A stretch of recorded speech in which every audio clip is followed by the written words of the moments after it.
resulting from it are Mark, Pablo and Paolo, and I'm very glad, colleagues, that you three are able to join us online. I've been able to contribute one or two ideas and I think one point of datum, but otherwise please be very clear that I'm presenting collective work. Could I ask folks, colleagues, that you mute your microphones if you haven't done so already, so we don't get any interference. I won't name everybody who might need to mute their microphone because some of the names aren't entirely visible. Is there a message about the microphone, Shadrach, that's coming up there from, is it Paolo?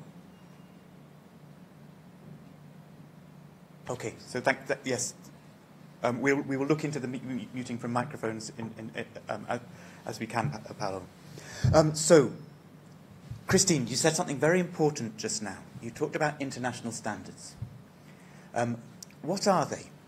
And how do we know what they are? How do we know what actually constitutes the international standard?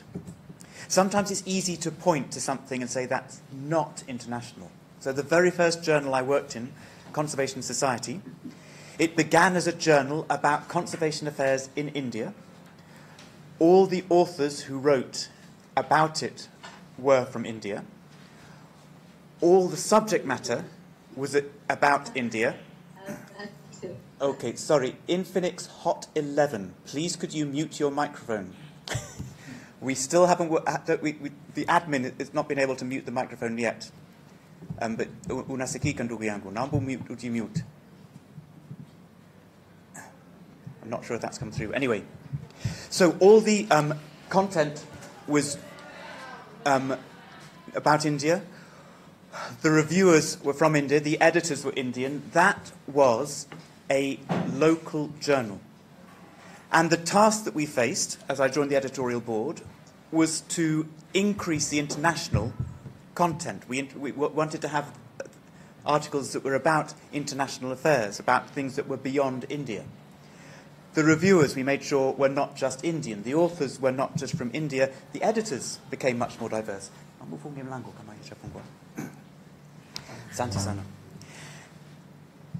And when you join the ranks of the international journals, that should be the great achievement. But what we're going to show in these data is that it is not always enough. And there is, in fact, a third meaning to internationalization, which I think is extremely important, which we need to think about, particularly in the University of Dar es Salaam, where, as I understand it, the University of Dar es Salaam could demonstrate the qualities required, because the third meaning of internationalization is that we need leadership in setting the standards. We need leadership in setting the standards. Because what I'm going to show you is that the standards are changing and they're slipping. Sasa ndugu zangu, samahani, kuna jamaa fulani ambao hajazima microphone wake na admin hawezi kumzimia. Admin ni nani? Kuna Wasanga, naomba uzime microphone yako, ndugu yangu. Uzime.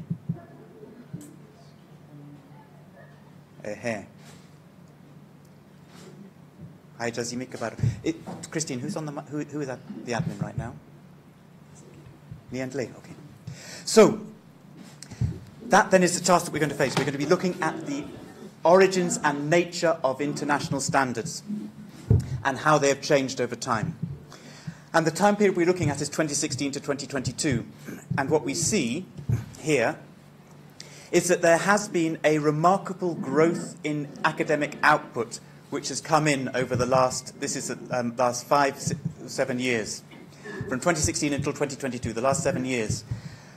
These papers only include the papers which are indexed on Web of Science and on Scopus. So there are many more papers which are not actually indexed. And this growth is, mathematically speaking, exponential. I have contested this. Pablo, I didn't think it looked exponential, and Pablo has explained to me quite clearly that it absolutely was exponential mathematically. So we should instantly recognise that there are reasons to welcome this growth in publications. While I'm talking, if someone could message Wasanga to tell him to mute his microphone, that would be great, because I don't think he realises that everybody can hear him or her. Okay. So, to carry on, the reasons why this growth it can be welcome and should be welcome is that we know that journals can have gatekeepers.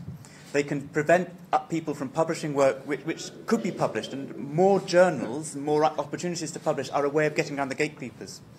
Many of us who are researchers know we have work which could and should be published, and which is not published. We call it the file drawer problem, which sits there in our desk. And it is not actually coming out into the public domain. And more publications gives us an opportunity to publish more, to have these outlets for this work. And this reflects broader global investment in research. Many more researchers from many more universities are going to produce more index papers. And it's not just confined to a smaller group of wealthier universities from wealthier countries. We see this in Tanzania.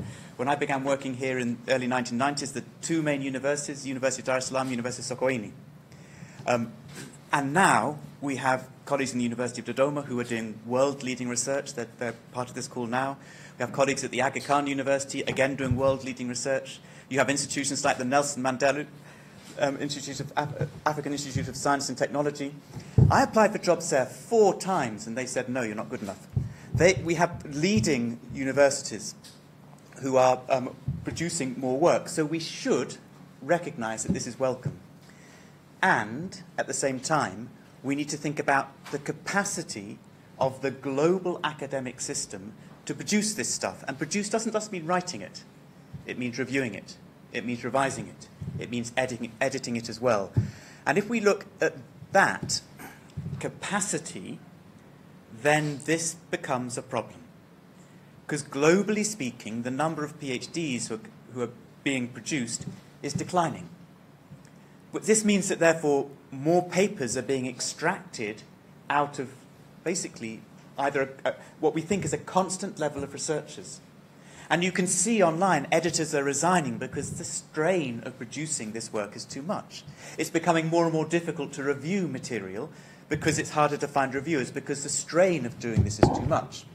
And then you have recognised problems of what we call paper mills, of fraud, of retraction of papers, because the scrutiny of the papers has been inadequate, which means that you get material which is published that is simply not true.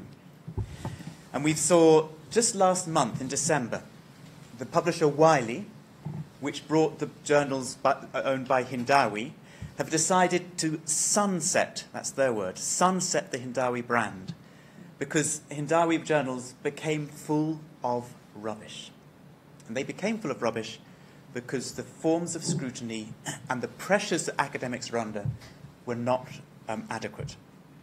So, to understand what we've done, I think we need to look again at the meaning of publication. And the slides that follow here, we owe to Paolo Crosetto. Paolo, thank you for doing these.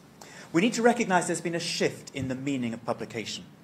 It used to be the case, when I first began my research work, before, in fact, the internet was invented, that a journal was a physical thing you could hold. It was a book. And there was limited space in it. There were only a few journals, and it was normal to have a long delay between submitting your paper and it being published. For a start, you'd had to post it to the journal editors themselves. You couldn't send it to them by email. It was free for authors to publish, and if you did that, and if you published, well, you did really well. You thrived. The danger of this model was it was very difficult to get into these journals, so you could have good science that was rejected, the gatekeeper problem, for example. Publication also means now something completely different. A journal is not a thing that you hold, it's not a book, it's a website. There is no limit on space. There are fewer limits on the thousands of journals that can be established. There are much shorter delays between submission and publication. Publication isn't free. Authors pay for publication. And this, by the way, colleagues, is why University of Dar es Salaam journals are so fantastic and so different, because nobody pays, neither the author or the reader. But now, of course, in these days, if you don't publish, you perish. And this then, therefore, has the danger that bad science is accepted. Or take special issues. It used to be the case, and in fact, in some journals still probably is, that special issues were, well, special, really. They were unusual. They were infrequent. It happened only occasionally. They were a really good way of capturing something that was happening right now and was very important, very interesting, and very new and very fresh. And the editors controlled it carefully. And in the journal I work in now, Conservation Society, we used to have a meeting once a year of all these different special issue proposals. Which one would we select? Because we would only allow one. There were far more regular articles than special articles. Now, special issues also mean something that can come out on multiple times every single day. You can have a special issue about any topic, and the editorial control is relaxed. And you can have, as we will show you, many more special issues papers than regular papers. And so, too, the publisher's business model has changed. It used to mean that you have one or two small journals, the readers pay, and they get the publishers get their money through subscription charges. And the task of the publishers was to polish their gems, to make them better and better, to make the journal higher and higher quality. That's what you were talking about, I think, Christine, when you were saying we need to work on our journals to improve their quality through improving the internationalization of the content. And that's what we're committed to at the Journalistic Graphical Association of Tanzania, on which I edit. It's all about quality, which means, therefore, you may not get very much. The quantity declines. Publication now can mean a few journals with a huge amount of content in that single journal. The publishers get their money from the authors who pay a subscription charge. And the task then of the editors is to get the authors on board, to make them think this journal is plausible enough, it's good enough, or it provides a good enough service for them that when they publish, it will be to their benefit. And this, as we'll see, is all about increasing the incentives to have more stuff, higher quality, and it's about less on the quality. So this was what our task was, to understand what we describe as this strain on publication, this increase in journals. And to do so, we imagined, or we simplified the academic publishing world, so it just had three different components. We are the first component, the researchers.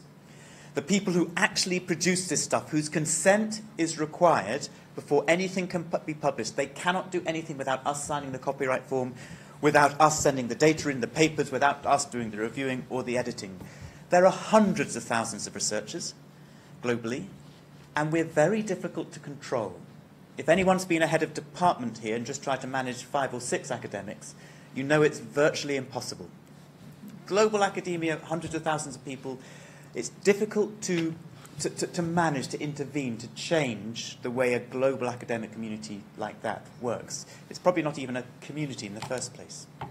But there's a second group, and these are what we call the funders. So these are the universities and the research councils. Now, if there are hundreds of thousands of researchers, there's probably only thousands of funders, thousands of universities, thousands of research councils. You've gone down 2 orders of magnitude. And here you have institutions which can collaborate, where it's possible to see collaborations more easily. You have national education councils, national university councils. You have research councils which are managed by government funding and which can also collaborate. But we can go down even further than that, because the third group that we mentioned, that needs to be analysed in this triangle of interests, you've got researchers, you've got their employers and their funders, you've got the publishers.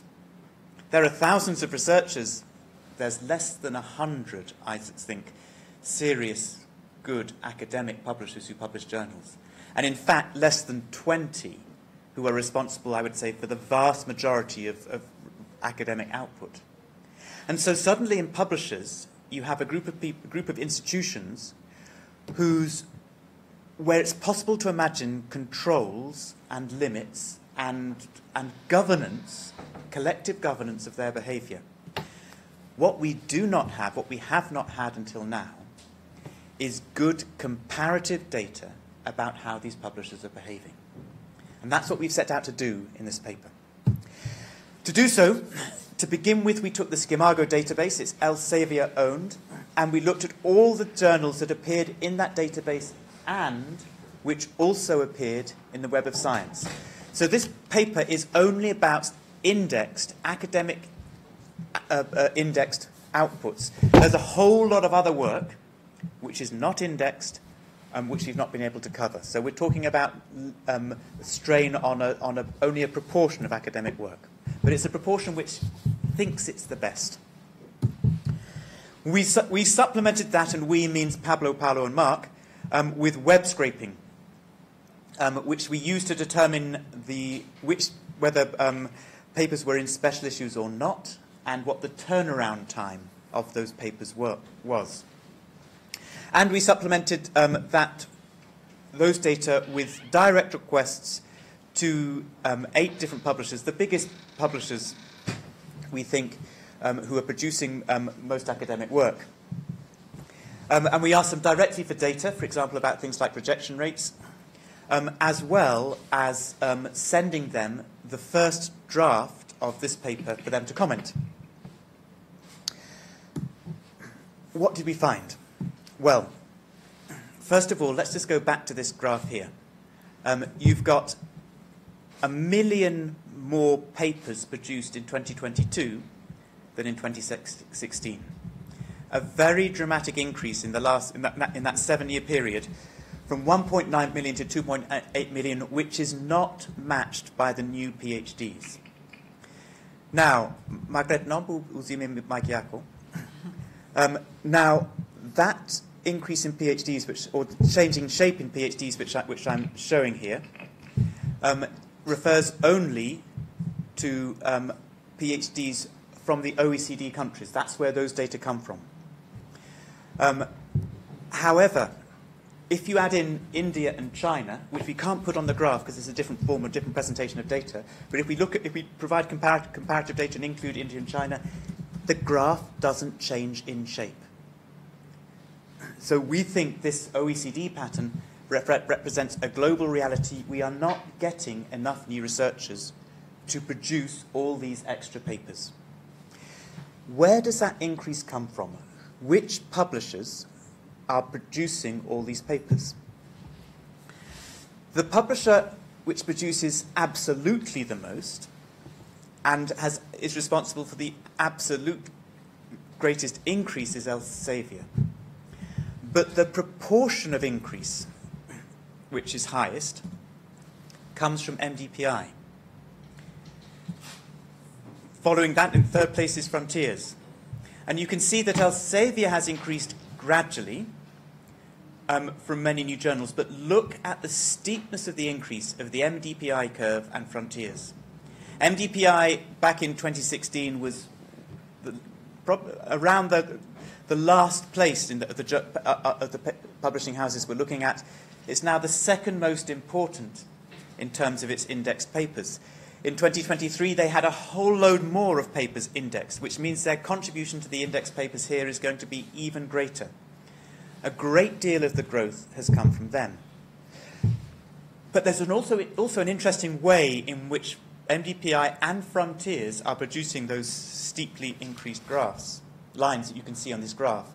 And this is that they are increasing the number of papers which are coming out in individual journals. So most of the other publishers, you can see particularly in Elsevier, the papers per journal are declining. But MDPI and Frontiers, they have created this new mega journal, things like sustainability. I think it's very hard to think of a topic that sustainability would not publish. It has a very broad, very Catholic remit to what it takes on. So what we see here then is growth in overall articles which are coming out in the indexed collections, and in the two publishers in particular, a growth in the articles per journal. And we have to ask ourselves, what are the threats here to the quality of the work and to scientific rigor? Rigor is what makes science science. It's because we know it's been tested, reviewed, revised, because it's ready to be refuted and falsified at any moment, that we call it science. So this actually is not it's a very important question. It's an existential threat to the nature and existence of science. Now, there are two things going on in the constitution of this increase that I want us to be aware of. The first is that special issues have a changing role in different publishers. What you see here are the 8 publishers we've analysed, and through the web scraping we can tell that where a journal is in a special issue or not. Now, I want you to notice here that most of the publishers with the blue dots have most of their articles in coming out in regular format. The red dots represent the special issues. And straight away we can see that Frontiers, Hindawi, and particularly MDPI have a growing proportional and absolute number of special issue articles. We can see that again in this graph here. Red represents special issues, blue represents the regular issues. And if you look at the far right, you've got publishing houses like Springer, which produce massively more regular articles than special issues. Same with BMC on the left-hand side. And look what MDPI is doing in the middle. A massive increase in articles that derive from the special issues. Frontiers and Hindawi also have more special issues than regular papers. And it's not just that the special issues are changing. There's something happening with the turnaround time. Turnaround time refers to how quickly you move from having a paper submitted to having it reviewed, revised, checked, re-reviewed and re-revised sometimes, and eventually accepted. And most publishers have, on average, a turnaround time of between 4 months and 6 months, 120 days to 180 days. Hindawi and Frontiers have been decreasing their turnaround time recently, so it's now less than 3 months. But again, look at MDPI.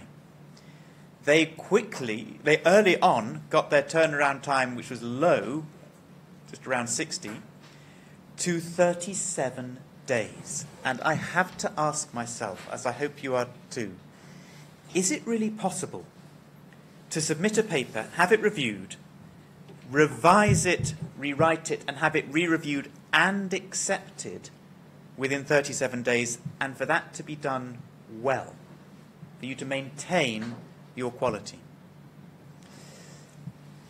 Even if we could just write a review in only a day, and many of us can, often that day follows several days of reflection and thinking of how to write what we need to write for the review.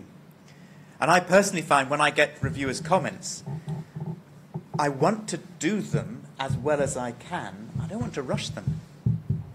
Doing them well matters a great deal, especially on collaborative papers when you've got many people's opinions to consult. The thing is, colleagues, it's not just that this is quick.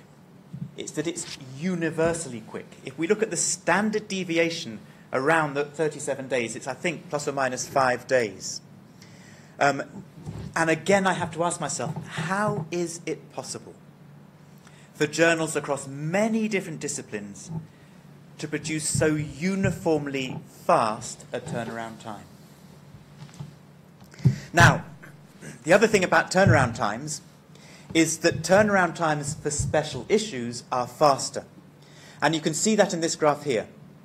The blue line, these graphs here, the blue line represents the regular papers, and the red line, again, the special issues.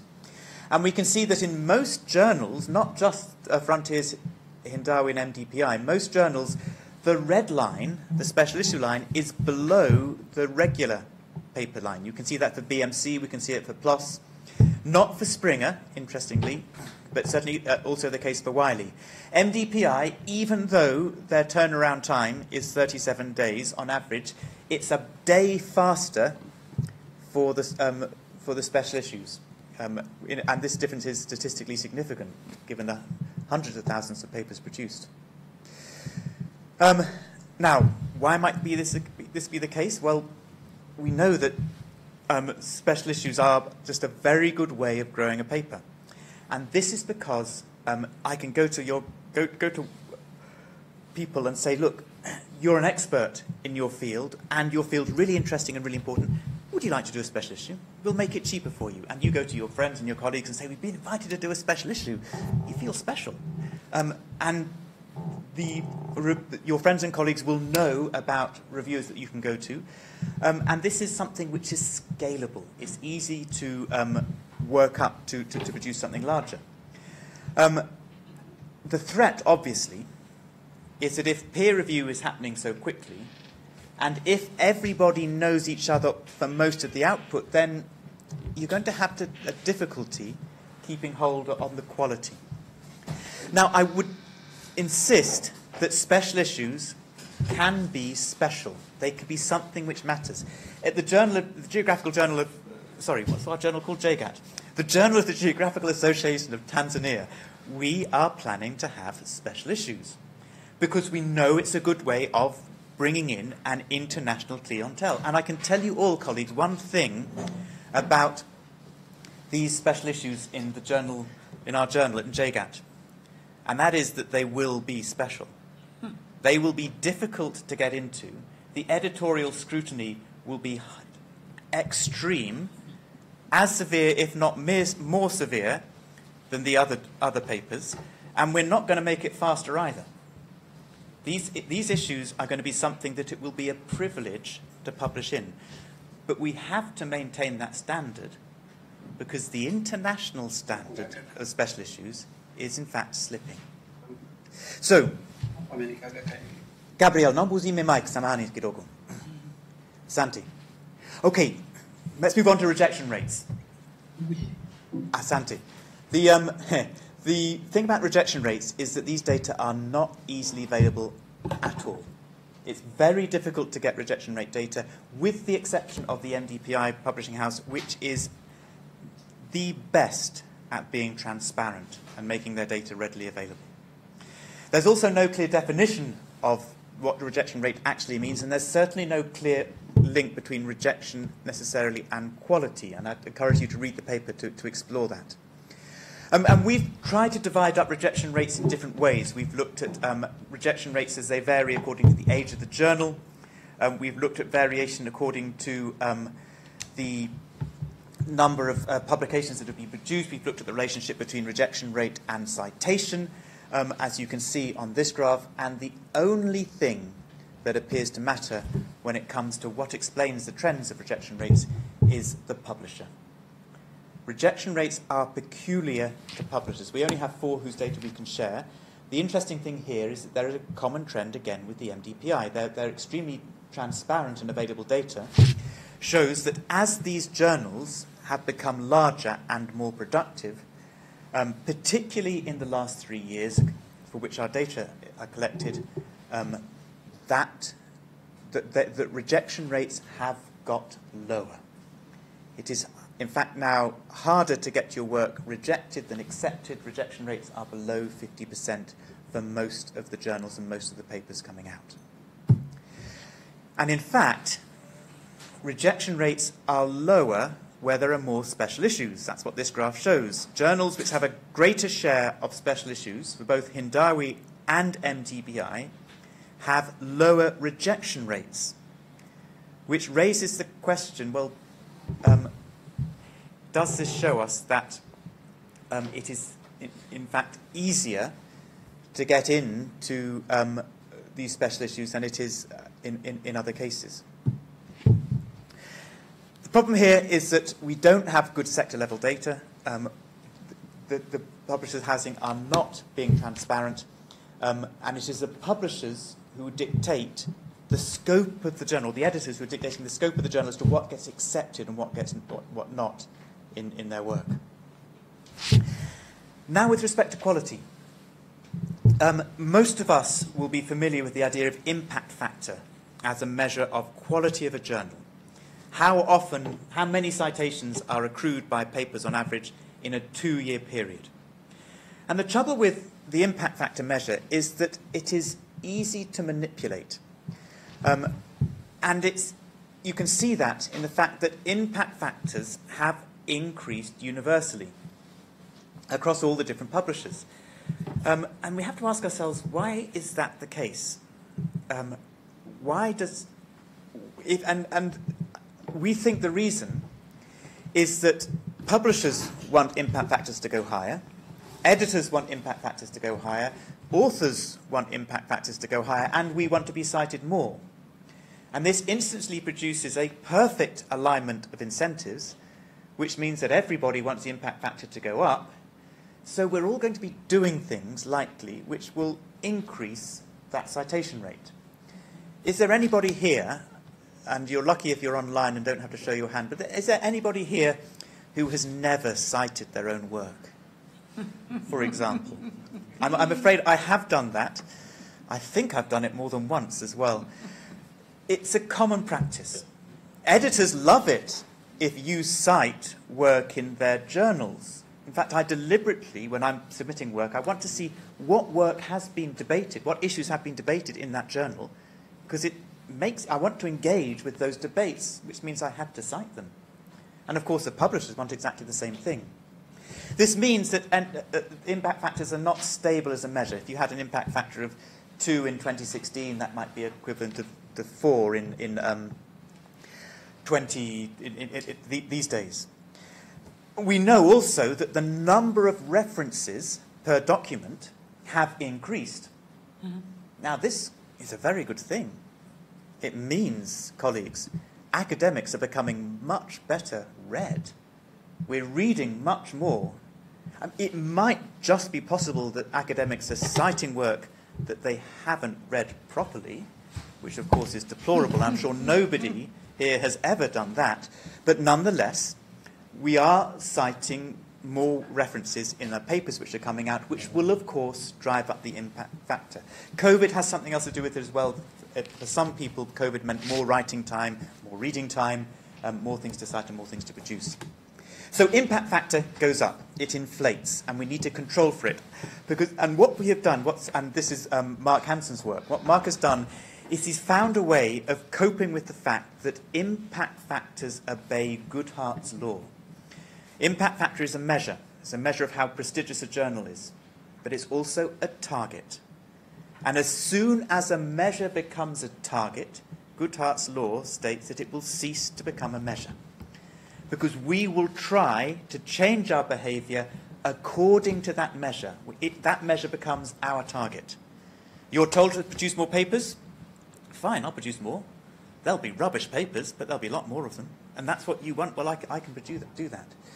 The risk is that if we're told to internationalize, we will internationalize in ways which are not good for our academy, for our work, for our research. And that's what we have to be careful about.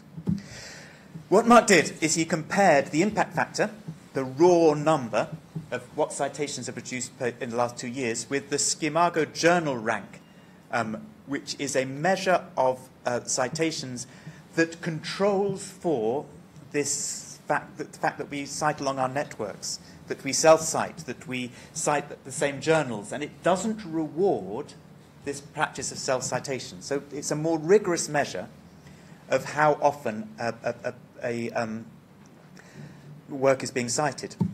And if one takes the impact factor as the ratio of impact factor to the Scimago journal rank, then what we produce is a measure of impact inflation, and we can see who has been inflating their impact more than others. And what we find here is that there are 2 publishing houses who have been doing the most impact inflation. or who have demonstrated the most impact inflation, MDPI and Hindawi. Interesting, please note that Frontiers, which has been prominent in the special issues and prominent in the growth of its papers, has not demonstrated the same levels of impact inflation. They're actually behind Elsevier, as shown on this graph. Self-citation rate, again, MDPI appears as the journal publishing house which is most prominent with respect to citation. Let me summarise what we've just learnt now. The impact factors are going up. There's a lot of self-citation, especially by MDPI. And this means that we have a distortion of the quality signal that the impact factor is meant to reveal for us. What do we learn in total from all of this? I encourage you, colleagues, to look at this paper in the online in the website. This table shows on the left-hand side the figures for 2022, and on the right-hand side the change in those figures from 2016 to 2022, and it compares the total papers produced, the share of their special issue, the turnaround times, and the rejection rate. We have to notice that MDPI stands out with bells on when it comes to this table. It is the second most, it's responsible for the second most papers in 2022 behind Elsevier. It's had the highest overall increase in papers, over 1,000%. The highest share of special issues, 88%. The smallest turnaround time, 37 days. The lowest rejection rates, although we can only compare those to relatively few houses, and the highest level of impact inflation. There is something very interesting going on with that publisher. And what we're so proud of and pleased with in this paper is that for the first time, we have the comparative data to show that when it comes to impact inflation, yeah, all the publishers are doing that, some more than others. When it comes to special issues, there are several publishers doing that. When it comes to the total papers coming in, lots of publishers are trying to increase, but it allows us to see where a lot of this drain is coming from. I think we have to recognise that the reason behind this growth that we're seeing comes because publishing houses like the MDPI have been really good at providing us what we wanted, we the researchers. They can't do anything without the research community's consent. We're the ones sending them their paper and reviewing it. We're the ones who are thinking, come on, we should be having our reviews back faster now. We're the ones, our community, as the group who, amongst ourselves, accept, condone the publish or perish motto. And we must also recognise that this pressure gets driven by the funders, by the universities, by our employers, by people like the principal of the College of Social Sciences, who sets up the standards and measures who should be rewarded for what sorts of behaviour. Samahani, Christine, may kusema hapa bila wewe kujua. And there's a change in the business model, and this is what Paolo Crocetto's analysis has brought out so well, is that it makes sense for the publishers to work on a journal to get it listed in Web of Science, and when it's listed, it attracts a value, a visible value, which our employers, our funders, can see, and then submissions to that journal and then revenues from it increase enormously. So they are effectively, as Paolo pointed out, they're renting space in their reputable journals, and their space is unlimited because it's an online website. I was going to add one more thing to that. Yes, and we can see this also by the fact that when one particular journal, this was an MDPI journal, was delisted from Clarivat. This was the International Journal of Environmental Research and Public Health, and it was delisted from the Web of Science, and instantly submissions declined dramatically because the space that was available to rent was suddenly much less valuable. And this introduced obvious threats with respect to wasting our time and our money on trying to get research published or trying to and reading research which has not gone through the relevant stringent tests and all the quality signals about how we know a journal is good or an article is good or comes from a good source. Those can be distorted. What I'd like to conclude, colleagues, to sum up, is to state the obvious, and forgive me for doing so. Exponential growth is not sustainable. We are part of a system which is growing exponentially, and that cannot go on. This system demonstrates Goodhart's law, that the measures that we use for quality are becoming our targets, and this is distorting our behaviour. I'm talking about us as researchers rather than the publishers and those governing them. We should note that although MDPI, Frontiers, Hindawi pride themselves on their open access work, open access isn't the problem here. Public Library of Science, PLOS, also part of our analysis, is not demonstrating the same trend. The problem is not, therefore, open access. The problem is the business model underlying it. We have to emphasize that transparency of these crucial metrics, turnaround time, special issue proportions, in the publishing industry and rejection rates as well, is really poor. Paolo, Mark had to work really hard, repeatedly, to scrape these data, sort them, analyze, clean them, make sure that they were representative and so on, and accurate. There was a great deal of work gone into this, which shouldn't have to happen. We think publishing houses should make this data more easily available. We've also, and I hope you've heard me in this talk, we've never used the word predatory press when we're talking about these behaviours. Other people will. Other people will seize upon a publisher and say, that's a predatory publisher, amongst the publishers we've included here. And we deliberately don't do that, because we don't think that this label predatory is a very good way of understanding the system with which we're part. Predatory implies non-predatory. And we would say, actually, there's a variation, a range of behaviours in different metrics, special issue content, rejection rates, turnaround times, which can be more or less problematic.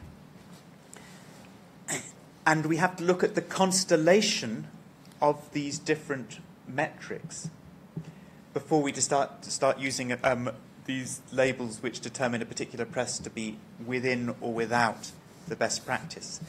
And in fact, given that we see that in some metrics there's multiple agents involved, what we see is in fact a predatory system. I'm thinking of Ferdinand Braudel here and his work on capitalism as involving very high-level predators. And it's the system which creates these predators. The idea of a predatory press suggests there's some sort of an anomaly, that they're doing something different. No, it's the system which produces it. And we think that of these three groups of people, the publishers, the funders, the universities, the researchers, we think the funders and the universities will probably have the biggest role to play in regulating the system. Because they're the people with the money, and they're the people who determine our incentives. The country of Malaysia recently decided that they will not fund the license fees for publishing in MDPI or in Frontiers or in Hindawi. That was in October 2023. That's a funder giving the very clear signal, we don't think quality here is adequate and counts. And those funders, I think, are the ones, we think are the ones which could have the voice. We could be as transparent as you like. And the publishers could be as transparent as they like with the data, but unless we have the incentives in the right place, then those data are not going to, then it is going to be difficult to transform the dysfunctions that we see here. Thank you very much indeed for listening. I look forward to your questions.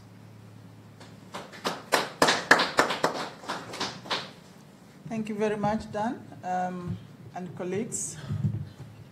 There's a lot to chew from these statistics. I'm sure people are struggling with many questions now, and I have a lot as well. for authors, for data managers, for publishers, for editors who are here in the room. I know a number. I'm also the chief editor of JCAT. So online, I have seen colleagues from Dodoma, University of Dodoma. I know there are colleagues from University of, I have seen SUA, I've seen Ardi, I've seen Muimbili, I've seen Aga Khan. So we have a lot of interest in what Dan has presented. So please, you are encouraged to ask as much as you want. Given the limited time, we will try to respond anyhow. Dan? And I'd just like to add, Christine, that please keep an eye on the chat, because my co-authors are adding to and correcting the various mistakes that I will have made in this presentation, so do have a look at that too. Yes, we'll also be checking the questions from here, so you can also ask, drop your question on the chat. We will also read it. Who would want to start? I will quickly give space. Anyone online or here? Karibuni.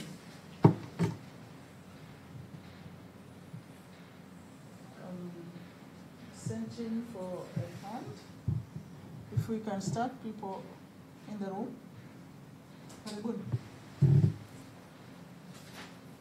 Then I have one, an obvious, okay, Gabriel has a question, so Gabriel will be first. Anyone else? So we have 3 people to speak in the beginning. Wasanga, do you raise your hand?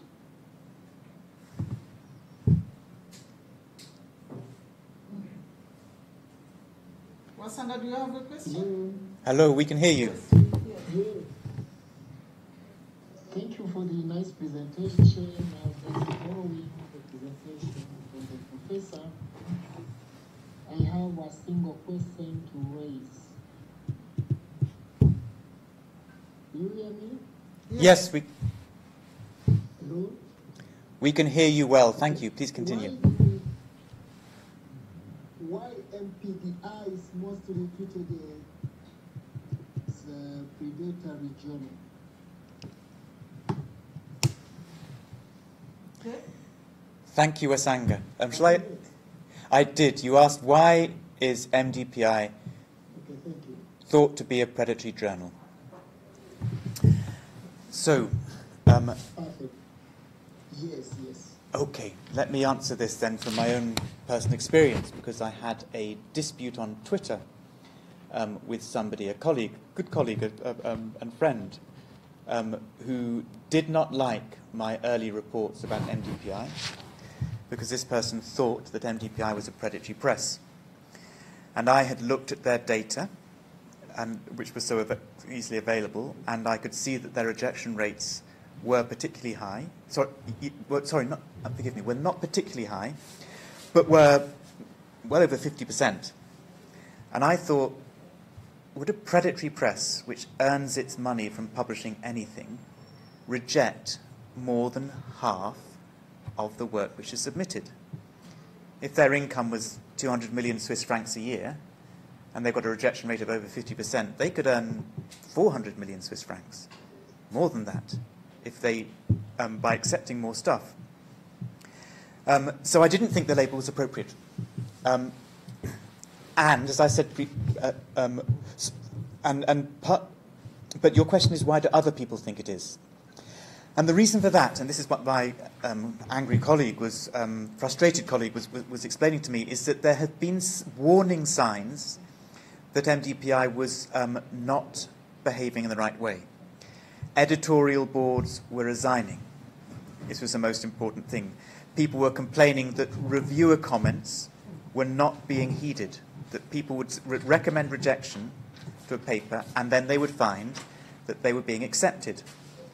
Another thing that happens quite commonly is that people are asked to submit a special issue about a subject that they know nothing about, or a subject which is completely beyond their normal expertise. And this has happened to us as authors. We won't name the presses, at least Mark may want to, I'm not sure. the press who have approached him to say, would you please like to submit a journal, a paper to our special issue about atmospheric science, or the economy of the gold rush, or the history of trees in Uganda. I'm making these up. Mark is a brilliant botanist. He would be the first to say that his atmospheric science is not his main strength. It's totally inappropriate to scam authors like that, and NDPI was demonstrating that behaviour. If you want not to be scammed by NDPI, what I did was to copy in the chief executive officer of their company to my complaints, and that was a good way of stopping them. Wasanga, does that answer your question? That there's a lot of noise on social media about the problematic behaviour of NDPI. I think we'll go to Julian. Thank you.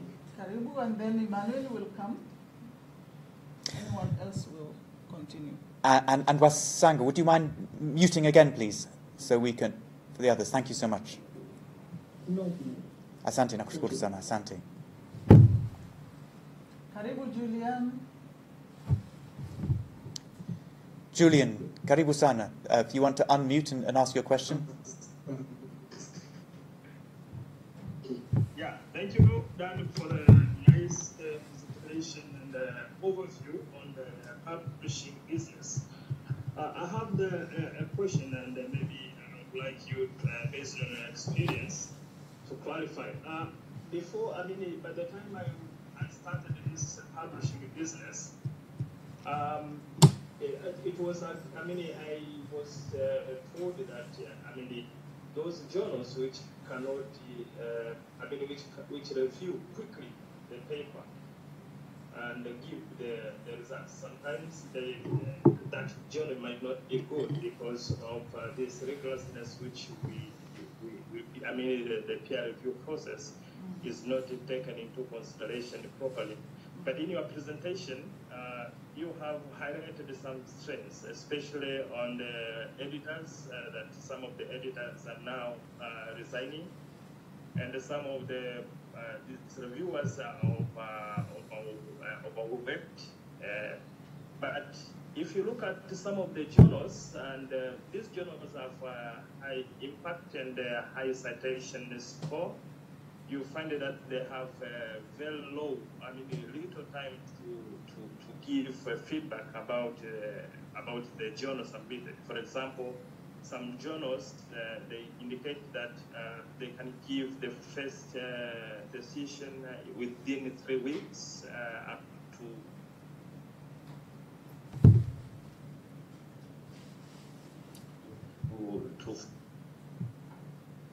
what is your adding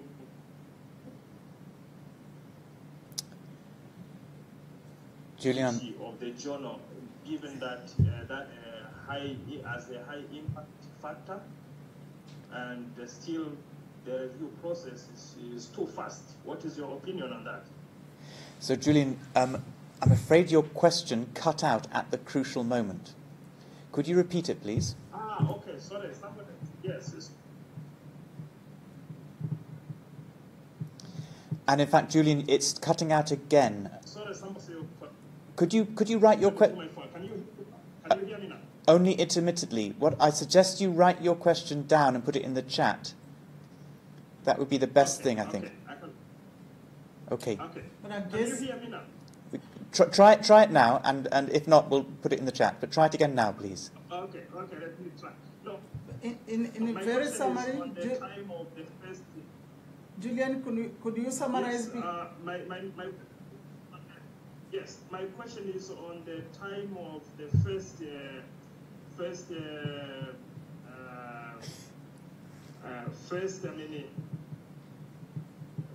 how do we call it?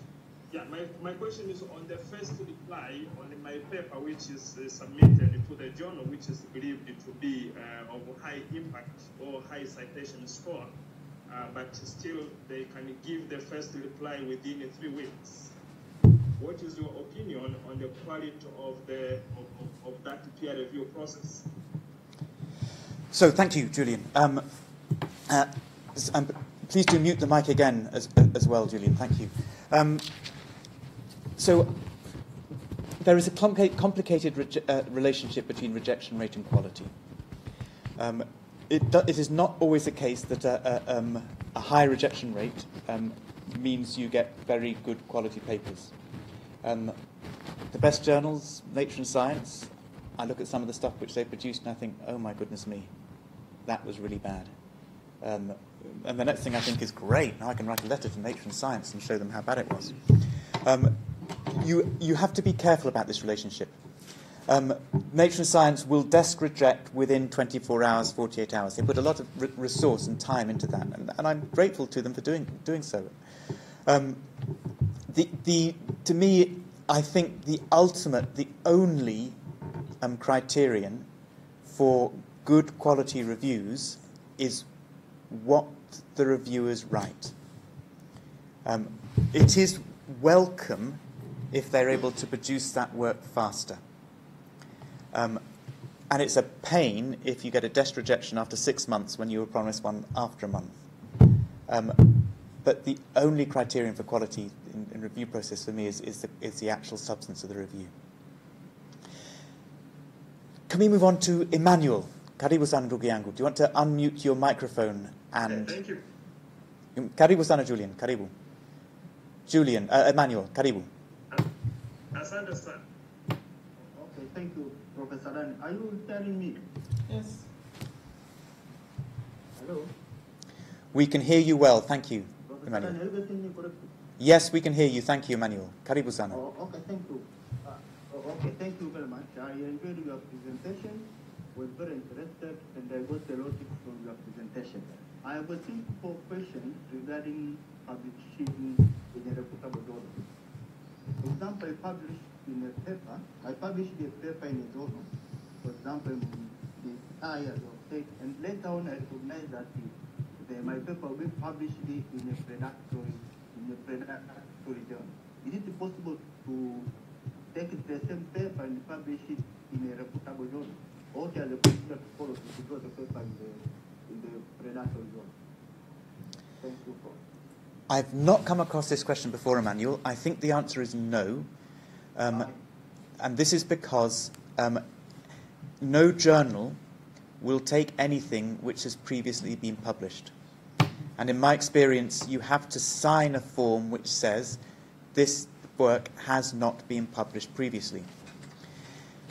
You may be able to get your paper retracted. But the retraction is normally something which is done by the press and not the author. And so I think it may be difficult for you to retrieve that, that paper. You're probably going to have to write a completely different paper in order to get your work into the public domain through the legitimate source. I'm sorry if this is bad news for you. Well, thank you, Emmanuel, for joining from Open University of Tanzania. I see Matthew Buki. And Robert Katiro. Udom, I think, will be followed by Katikiro, and then Newton and Agustino. We have a number of questions. Dan, can we actually take questions and you will respond? Okay, let's do this in pairs. Buki and Katikiro. Karibu sana. Buki, number one, you go first. And thank you for being online. It's nice to be with you. Yeah, thank you very much, Dan, for your nice talk. Quite important. I think it's very relevant to universities in Tanzania, including our University of Dodoma. So, yeah, so as usual, I've enjoyed your presentation, and I have 3 questions that I would like to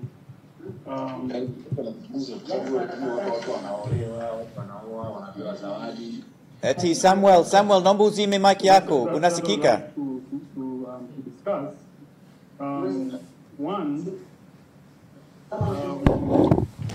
it's in one of the strains that you presented, I think it's like it's about impact impression, which I find quite interesting. And also when it comes to listening to ongoing debates about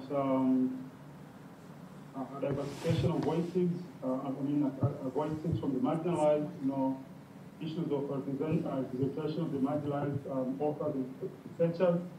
So just like to maybe for you to discuss this further in terms of how you see this with regard to the need to diversify voices, because one of the metrics that we have indicated is issues of self-citation and citing within your own network. But maybe one would like to do that so that it sort of increase voices of the marginalized authors. So yeah, so just like you to discuss further what that means, for the all calls for diversified voices from those marginalized authors, especially from countries in the south. Number two, I would like you to take further discussion, especially in your conclusion, you said open access might not be the problem per se, but when you link it to the situation in Tanzanian university, especially in University of Dodoma, because I don't know much about how this is in University of Dar es Salaam, but at the University of Dodoma, open access because once you publish an open access journal, and then it raises a lot of questions. And this goes to the idea of trying to internationalization, but also the debates about how the neoliberalization of publication. Where you see there is quite publishing in these big publishers like Springer and so on. So I also like you to take this discussion further in terms of it comes to relevance. Where open access is actually a problem. Because it raises the question when published. Okay, Buki, samahani kidogo. Buki, yes. We're going to have to limit the questions right now. I'm afraid I didn't hear your second questions. Baraka Kamwela, unasikika kabisa. Hatuwezi kusikiliza hapa. Buki, Nico, can't you mute? Please could you... So if you could write down the second question, Borki, I will then... Right, no problem. Then, if you don't mind writing that down while I'm answering your first question. And then also we'll give space to other people. We'll come back to you again, Borki, for your third question. Or you can put it in the chat as well so it's not lost. Plus Matthew and Mark and the others are online as well. So, the need to diversify voices. Look, your own work has demonstrated this incredibly well, Borki. Yours with Wilhelm and other colleagues in the University of Dodoma. This is absolutely fantastic and very important work which looked at the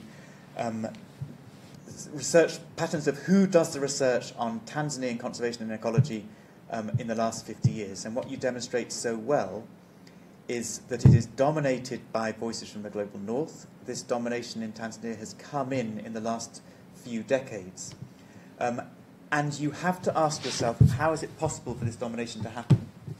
How is it possible for Tanzanian voices to become marginalized and for voices from the global north to become so prominent? And the politics of publication are going to be one of those reasons.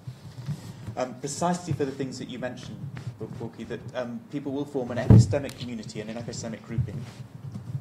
And they will support each other, they will cite each other's work, they will favourably review research grants when they come up.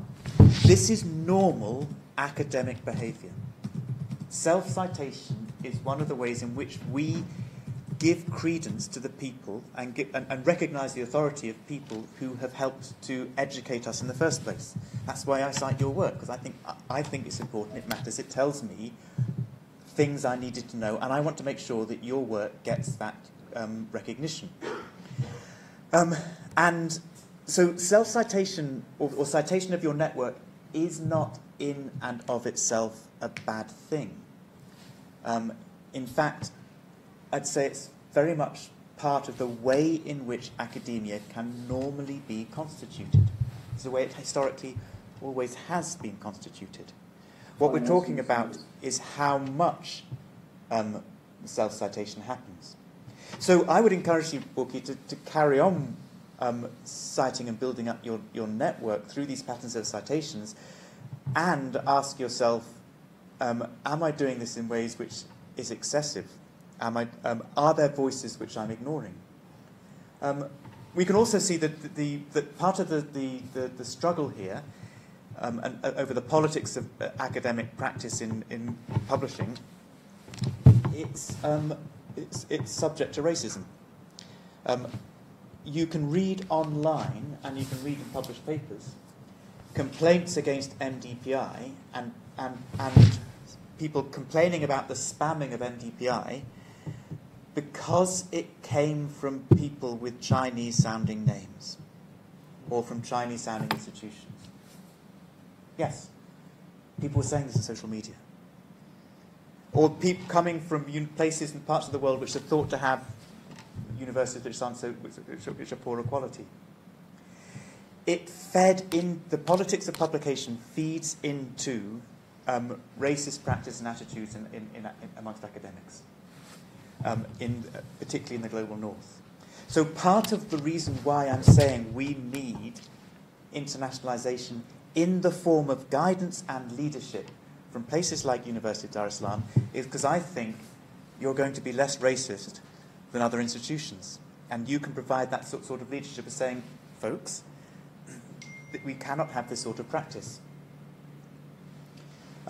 So, Borki, I hope that answers your question. We're going to follow up the second question in the chat. Katikiro, do you want to come up?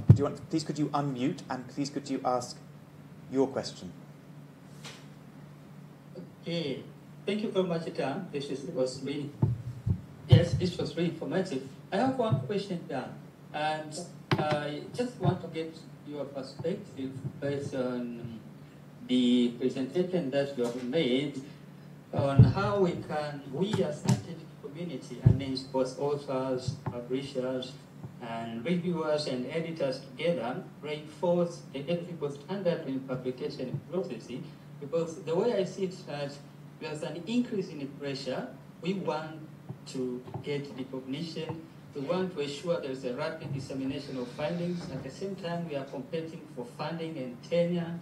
And what is the worst? It's like this proliferation of predatory journals. Now, how can we reinforce the ethical standards in such cases? Thank you.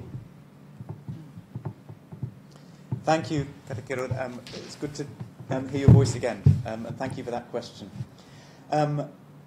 I think, and I'm speaking here to any mentor, any PhD supervisor, any principal, any head of department, it's a question of reminding our colleagues, our mentees, our students, ourselves of the reason why we are doing what we're doing.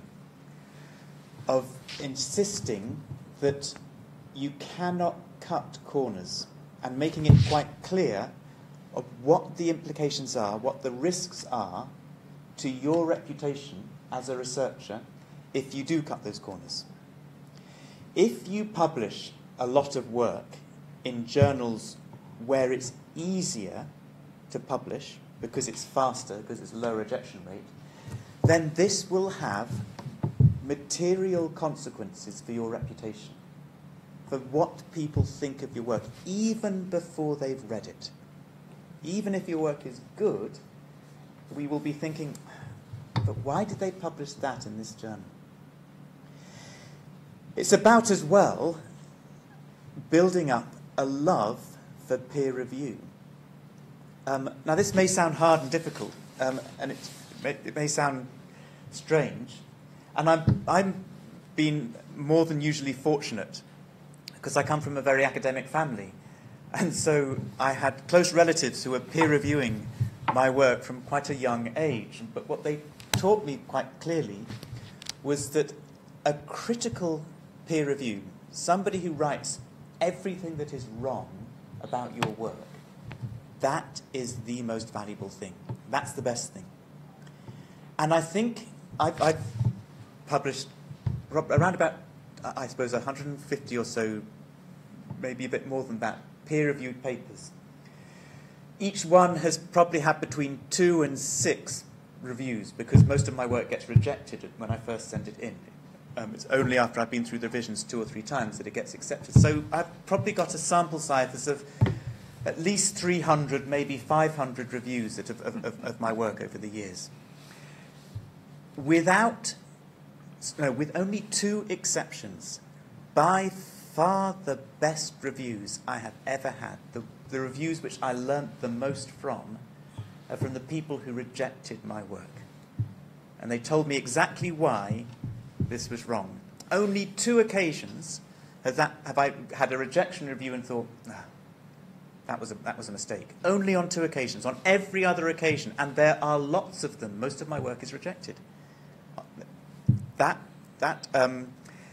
Those rejection reviews were the ones I learned the most from. So, Katakiro, what we do is we cultivate a love for rejection.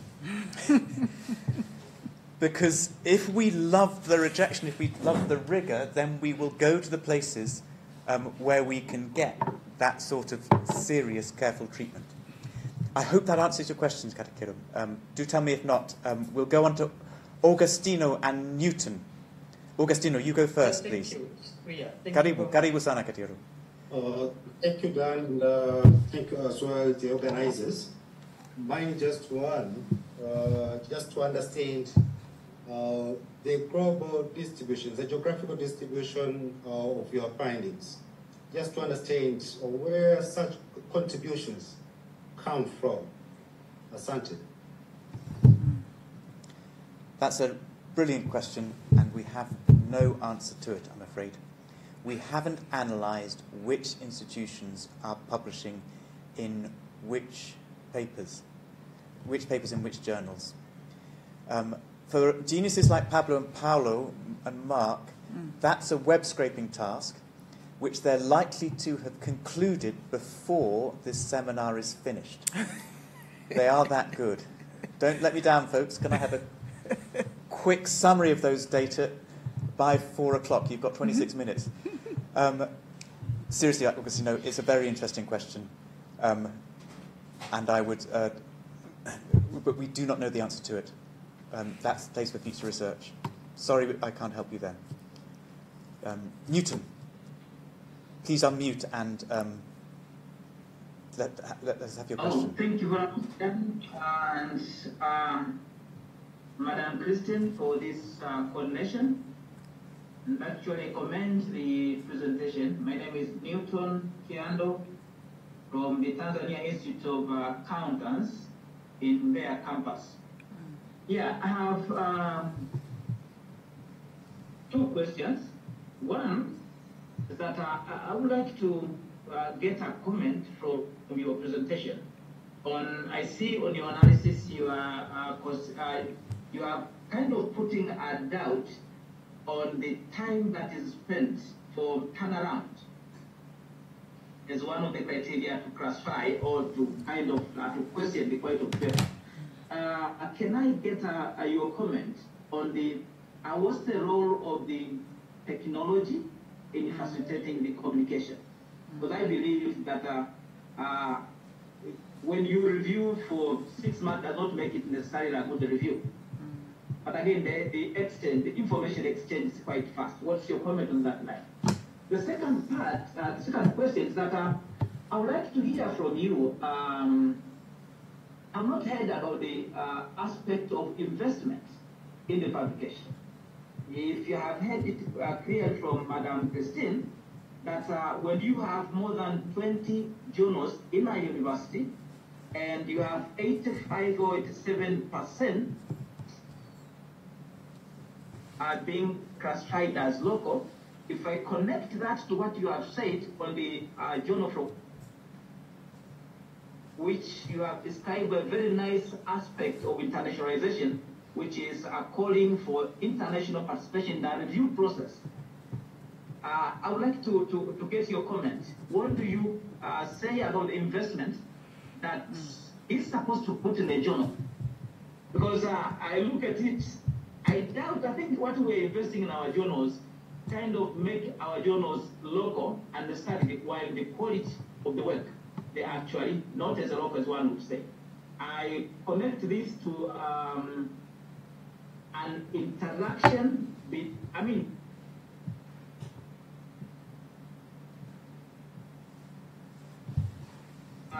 of the national debate.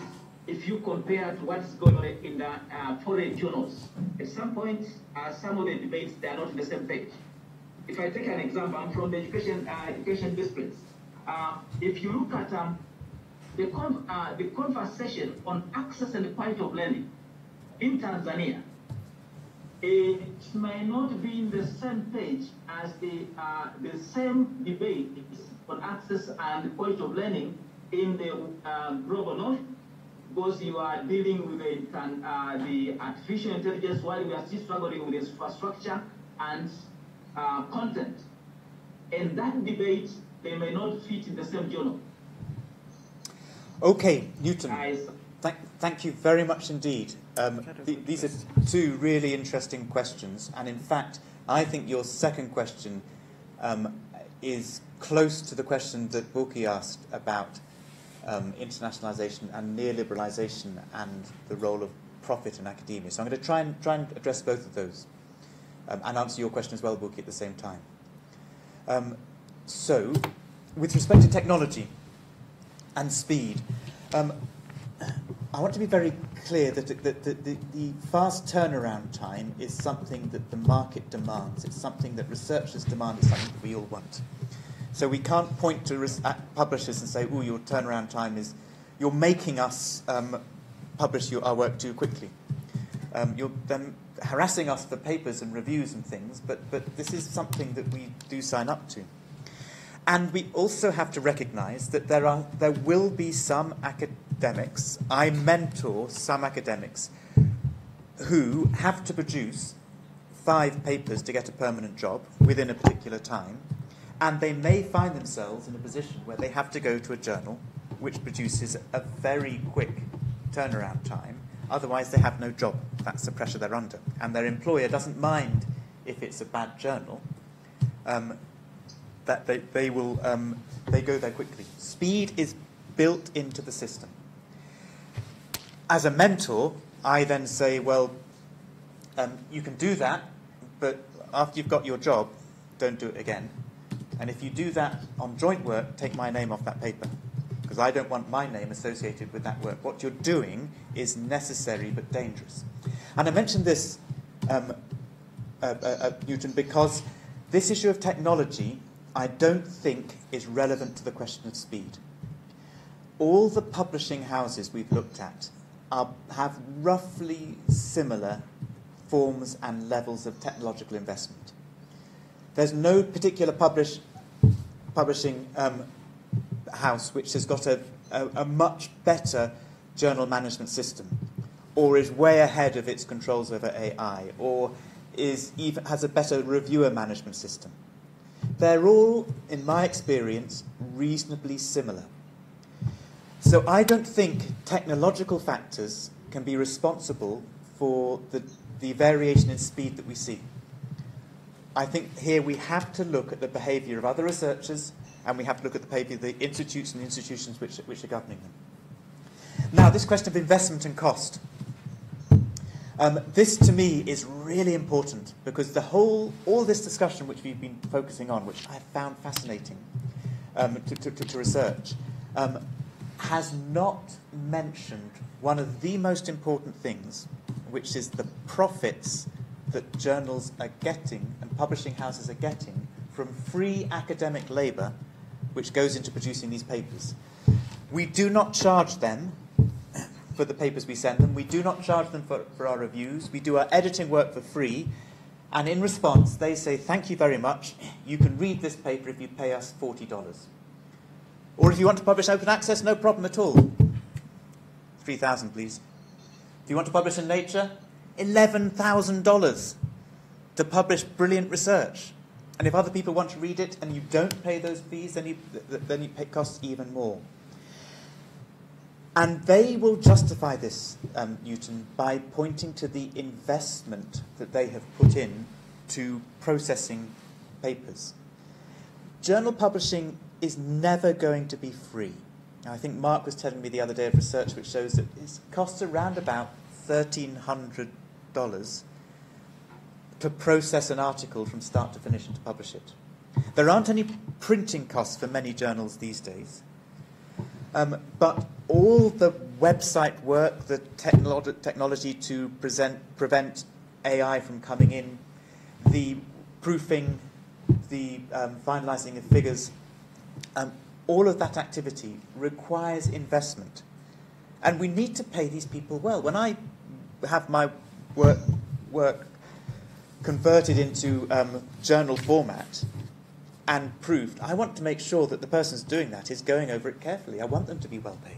So we're absolutely not talking about doing things for free, but it does require investment. And so the question is, well, where does that investment come from?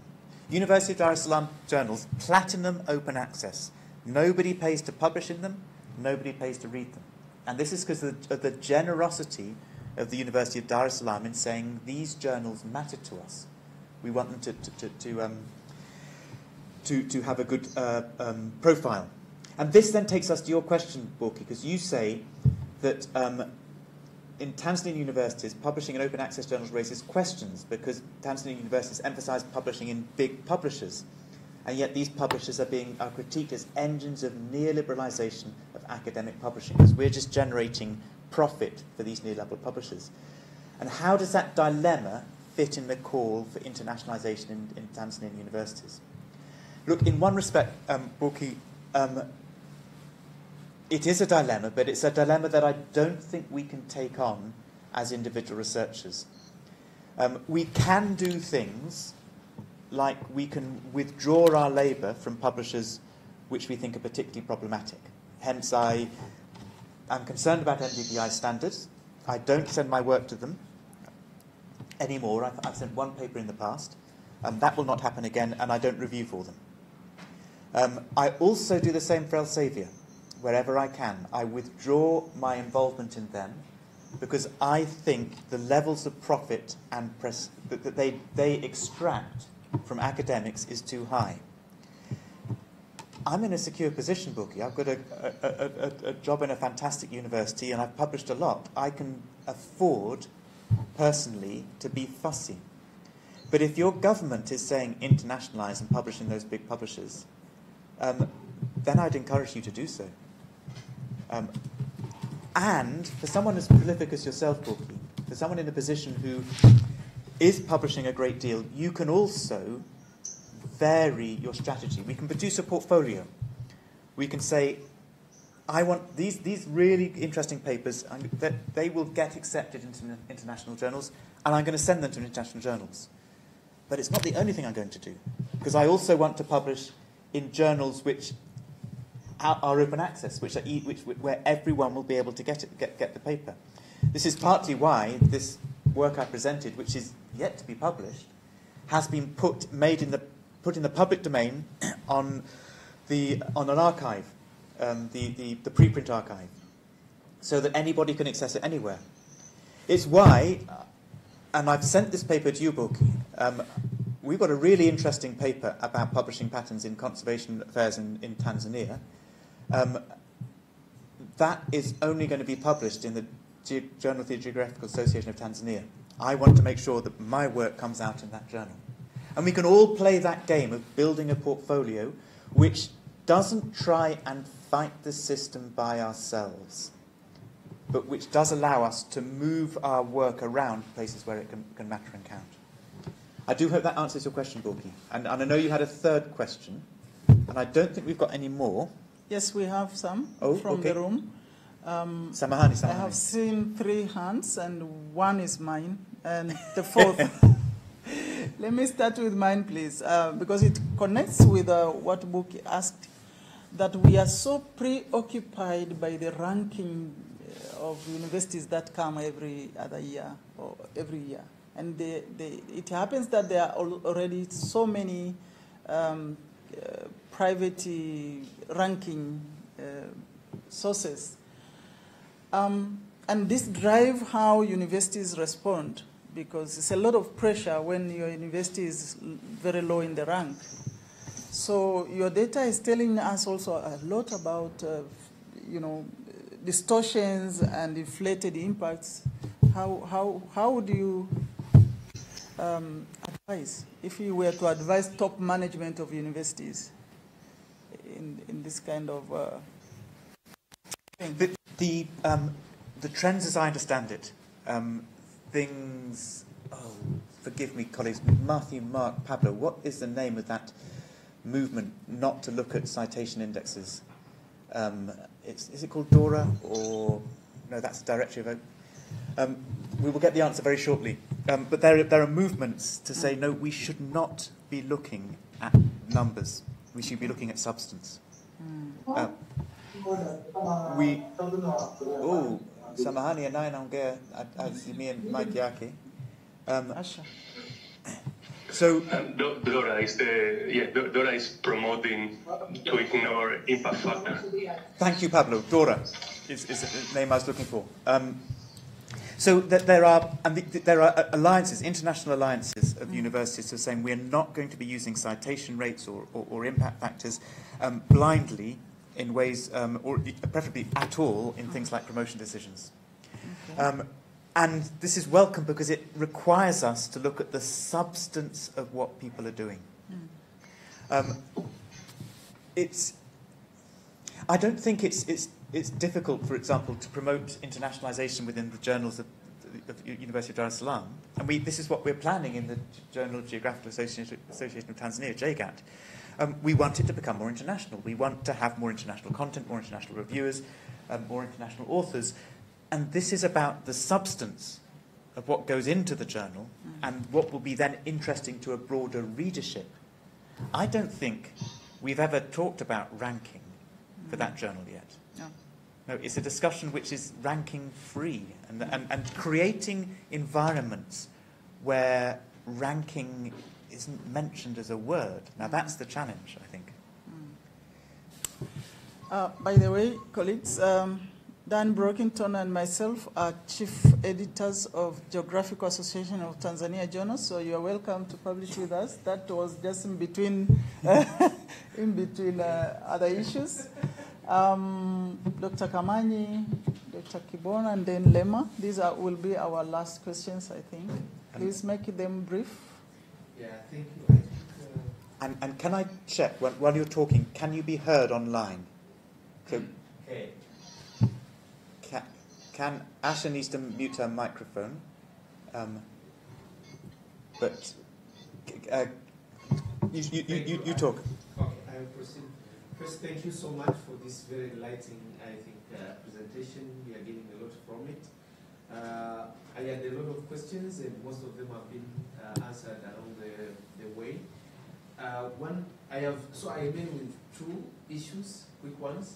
One is the negotiation that I have faced at some point with my colleagues when we think of publishing, especially in high impact, or we call these international journals of high ranking like Nature, Nature Science. So I have had these professors thinking of writing to the editors, chief editors also, asking them if they were interested in the issue that we wanted to publish, and there's this process, like write something in short, take it there, and then look at it, they bring back the feedback, and I wanted to know if you are aware of this process and how this process would contribute to the improving the quality of the work, and whether the dynamic across it would also influence who publishes in these high-impact journals and whose work is being rejected outright, especially the desk rejection. Yeah. Okay, and could you ask your second question as well? Yes. The next one is, I have noticed over the past 2 years, of course with my experience in that time, that especially Europe, I would say, maybe US, there is a lot of change in terms of how people position themselves in their disciplines. I was happy Prof. Christine talked about your positioning as an anthropologist, but practicing mostly as human geographer, you know. And I have seen that a lot in Europe, where people are biologists, at the end of the day, they are sociologists. So there is a lot of interdisciplinary, multidisciplinary, you know, transdisciplinary. In this case, when you did this paper, did you go to those extents of being able to scrutinize along which papers are being published and their position in terms of bringing together different researchers or talking of different topics, and the rejection rate when it is single discipline against when it is multiple discipline? Okay, so there's two questions. There's a question of the disciplinary variation in some of the patterns that we've seen, and a question as well as to the role of desk rejection and the practices of desk rejection in maintaining standards. So to deal with the second question, you have in Mark Hansen, the lead author, a brilliant biologist, in Pablo, a fantastic botanist, and in Paolo, a wonderful economist, and I'm an anthropologist. You have, in the three authors, you have a tremendous... I'm a confused anthropologist. I'm also a geographer and a historian. You have a great variety of disciplines. This is part of the joy of our work, actually, because we are purely united by our curiosity as to what on earth is going on across academia, across the sciences and social sciences. And no, we haven't yet done the analysis on patterns per discipline. Those data, I think, are available on Scimago. They do classify which journals belong to which disciplines. So we are thinking of that, we being the three colleagues I work with. The vast majority of the work that we're looking at is coming from STEM, science, engineering and medicine, and whatever the T stands for, and not from social sciences and humanities. So what we're looking at is patterns driven by those journals. And honestly, I would be very surprised if we find anything different in the social sciences and humanities. I don't think we've had any social scientist or person working in the humanities say to us, well, I just don't know what you're talking about because none of your trends are recognizable. So that's about disciplines. About the desk rejection, look, if you can get desk rejected by science or nature, that's brilliant. First of all, it will happen very quickly, 48 hours. And the work required to turn your paper and to think about your research as something that, will science and nature be interested in this? I mean, we were very excited about this paper. We thought maybe science or nature could take it. And they didn't at all. They rejected us straight away. But the fact is we were thinking in those terms. And it's an imaginative process. Nature have a brilliant explanation about how to write a good nature abstract. And that task of writing your work in that nature form is a good thing to do. Desk rejection is a very important role played by editors as a way of protecting the reviewers. I will desk reject more than 50% of the work that comes in to me in all the journals I manage, because I know I have to protect my reviewers. If I ask them to review something and they say, "Come on, this isn't good enough at all," you could have known that. Then it falls to the editor, in my view, to provide that service. It's a very important service. To be done well, it then needs to have the good letter explaining why you're not going to get the review. But to me, it's very vital important of the work, part of the work done. Yeah, that part of the negotiation before sending in your work, and how to connect to the rejection. You know, I talked about the discussion and negotiation with editors. Editors or publishers before sending in your paper. Or it's a good idea to do. It's a very good idea. it's a way of making, it's a way of saving time. If the editors say not for us, then it allows you to miss a step. Okay, Sadrak. Yeah, thank you, Prof.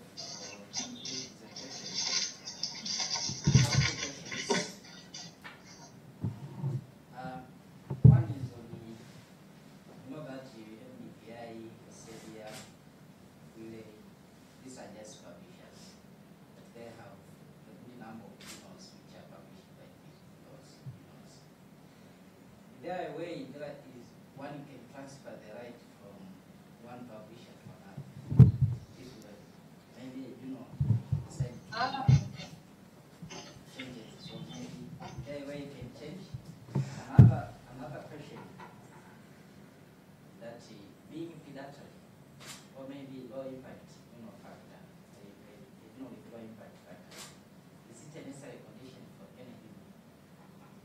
I want to think of whether those which are of a high impact factor during their first issue, the first role, what were their status?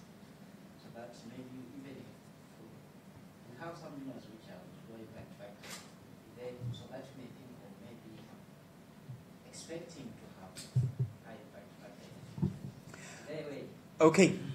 So, first question, if you've published in one journal, could you actually get them to transfer copyright and publish it elsewhere? No. No, once you've published it, you've published it. You have handed copyright over to the publishers. Anybody who wants to reproduce it has to go to that one publisher to require permission to publish elsewhere. This is why you have to try and get it right first time. It's why we aim for the best possible publishers when we first send something in, and then I encourage people to have what I call a bounce strategy. You've gone for Nature, 1 day later you're rejected. You bounce to Science, 1 day later you're rejected. You bounce the Proceedings of the National Academy of Sciences, 3 days later you're rejected. You bounce to Journal of the Geographical Association of Tanzania, a week later you're rejected. You bounce to Geoforum, a week later, and you carry on, but the place you end up in is the place you have ended up in, and you cannot move it. So if you start really low, if you start at the Journal of the Geographical Association of Zambia, instead of the Journal of the Geographical Association of Tanzania, and they say, yes, you've missed your chance to publish with us. Yeah, not about you. Maybe about the editorial board. No. Then the editorial board decided to be attached from one publisher. Yes, so an editorial board, and there is precedent for this, an editorial board can resign en masse and say, we don't want to publish, we don't want to work for you anymore, we're going to work for a different journal. I'm very proud that the journal we have submitted this paper to is a journal which used to be publishing for Elsevier. And the entire editorial board resigned at the same time, and they set up a brand new journal. I think it's with Michigan, isn't it? University Press, MIT. And they said, we're going to Massachusetts Institute of Technology Press. They said, our new journal, Quantitative Social Science, QSS, is going to have a completely different publishing ethos and very different fees. So the open access license, which we will pay, is $800 for this journal, if we are accepted, when they do our reviews, because they're taking far too long. In Elsevier, it's $3,000. So editorial boards can move, they can resign. We call it flitting, in fact. What was your second question? Right. No. So being a low-impact predatory journal is not a necessary condition. Predatory describes publishing anything, regardless of content, because it earns them money. That's what predation means. Whereas being a low-impact journal just means you haven't been indexed yet, or you've been indexed and no one is reading your stuff. And you can improve your impact factor quite easily. Impact factors tend to go up all the time. So this is not, it's not a necessary condition. Thank very much, Dan. Can we hear from Lema? The last question, please. My last question is actually very interesting, following up the investments in publications. And two things. One is what will be the appropriate investments for in the size of the university, but also the government. And I'm talking about the appropriate investments and the outcome that we expect when we invest in publications. What will be the expected outcomes? And I'm speaking this with the recent debate that is going on regarding the rewarding the author after the publication. I think we have that policy within the university and even the government cycle. But only recently I saw a critique coming from the University Academic Assembly, looking at giving the money to the author. Maybe there was even questioning the amount. Why should you give this amount? Why not invest in something else? So or reduce the amount. So I'm trying to look at the incentives that goes to the author beyond the promotion that we know for the academic promotions, and what are the implications of this. And the model, I think there we talked about the role of the funder, the government, or the universities. And so I'm looking here, the policy that is being challenged, it's a move by the government to reward those who publish in the high-class, high-impact journals, world-class. And academic community coming in as a sort of a critique.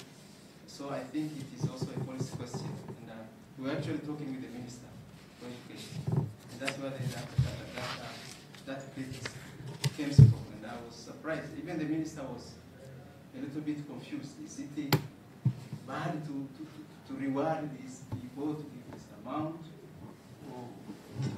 Or okay. The government goes? So we're talking about the Tanzanian government policy of rewarding authors for their successful publications. And the first thing I want you to hear very clearly is mimi ni mgeni. Mimi ni mgeni. Sina sauti hapa, mawazo yangu hayana muhimu yoyote. As I'm a guest of this country, and I'm not going to make any comment on Tanzanian government policy. I will make two observations which may help the discussion.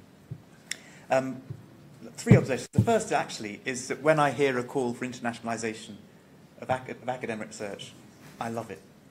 I think it's academic. As you can see, you have a Tanzanian and a Briton who lives in Spain and who collaborate a great deal and who have learned a huge amount from their collaboration. International academic research is absolutely fantastic. Pablo is also Spanish, working in England, and Paolo is Italian, working in France, and Mark used to be a Swiss National Science Foundation postdoctoral scholar. He's now in the UK with top UK funding. International work is really, really important and thoroughly enjoyable. So anyone who says more internationalization, I just applaud. My two observations are, firstly, that that ideally researchers get to a point where we just love writing, we just love finding things out, we love working out why we're wrong. And when someone says, you didn't do that, you've made these mistakes, you think, yes, I didn't. And your interest, your pursuit is in the love of good science. And that doesn't require any extra reward. And you can actually see this in paper. This is I don't know how many hours Pablo has been up getting the R code right for the scraping exercises. I'd hate to think at no point has he ever been or will he ever be paid for that work. The same for Paolo's investments, time investment, the same for Mark's investment. I'd say the same for mine, but I put less time in. It counts less. Thanks, guys. The thing is that what drove this was a love of of good analysis and good science. And that, to me, is the best. And you couldn't go to Pablo and say, look, can you do less? I'll pay you to do so. Just as you couldn't go here to him and say, do more, I'll give you more money. No, that's not how we work as researchers. So ideally, the incentive should be irrelevant like that. And in practice, I can understand situations where you have a collection of researchers who are behaving in particular ways, where you might have to think about how should we use the incentives. Are we getting the incentives right to make these researchers particular? And then where does that incentive come in? Does it come in when you set up your promotion criteria? Does it come in when the government is deciding where funding goes to universities? Does it come in at the individual level? And that's where you can do good policy could make a really interesting difference. I think we have had very, very good discussion here. Could we, Christine, could we offer an opportunity for Pablo or Paolo or Mark to add anything they want to? You can speak in English or Swahili, guys. It doesn't matter. Any contribution you want to make. Pablo, you are muted.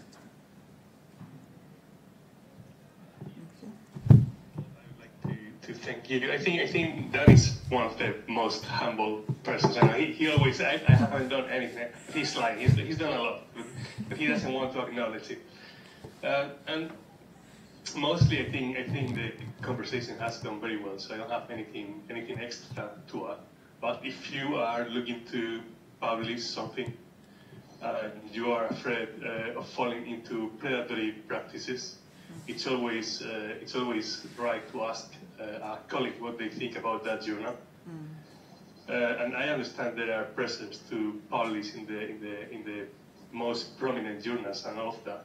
But don't forget there are small journals with great people behind, and there is great science inside as well. And at the end of the day, I think every article needs to be in the right journal. There's always a right journal for an article, and that's it. Thank you very much, Dan.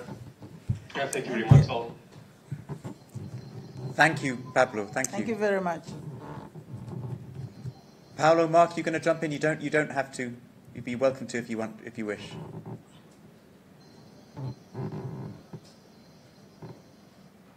Okay. I think that's enough. Christine, Mwenyekiti. Kazi kwako. Thank you so much. Dan, can we actually give Dan a round of applause? Thank you so much. Dan, you and colleagues, Mark and Paolo. Thank you so much for bringing this to our attention. It's such an important discussion. We had a similar, not the same, but kind of reminding us the importance of our local research and how we can actually cultivate the qualities required of our own, the voices and the geography and many things that are ours can be, can be very valuable. But the role of collaborations and all the kinds of the publishing downs and ups, which are important for us to know. This has been a very, very informative paper.